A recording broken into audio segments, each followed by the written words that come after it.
Bonjour à tous, c'est Benji et on se retrouve pour les infotech en moins de 2 minutes.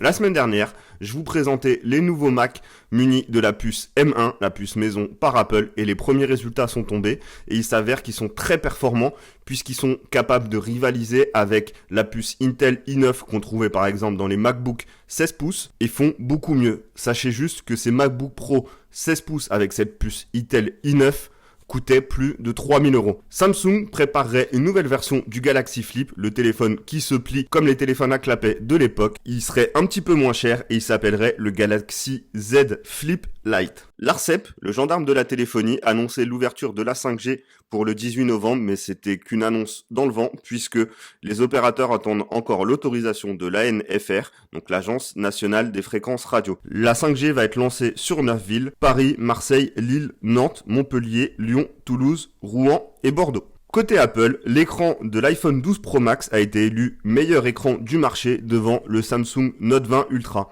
J'avoue que c'est un peu étonnant, sachant que l'écran n'est que 60 Hz et surtout il n'est pas compatible Quad HD. MagSafe Duo, le nouveau chargeur d'Apple qui permettra de charger et son iPhone et sa montre en même temps, propose uniquement de la charge 11 watts alors qu'on nous annonçait une super charge rapide sans fil à 15 watts. Toujours côté Apple, leur taxe habituelle sur les achats sur l'App Store et iTunes Store, normalement à 30%, va être baissée à 15% pour les développeurs qui font moins d'1 million d'euros par an. Très bonne nouvelle pour les développeurs. Samsung, Huawei et Motorola disposent déjà de leur smartphone avec un écran pliable. C'est aussi dans les tuyaux pour Xiaomi et Apple. De leur côté, Oppo a présenté cette semaine un concept de smartphone avec un écran enroulable. Oui, ça s'ouvre un peu comme les parchemins ou les papyrus. Ça permet d'avoir un écran qui dispose au départ de 6,7 pouces, de le passer à 7,4 pouces. Pour l'instant, pas de date de vente puisqu'il n'est pas prévu. C'est uniquement vraiment un concept. Par contre, ça nous donne un peu l'avenir du smartphone qui, des écrans pliables ou des écrans enroulables, va réussir sur le marché. C'était Benji, je vous souhaite une belle journée.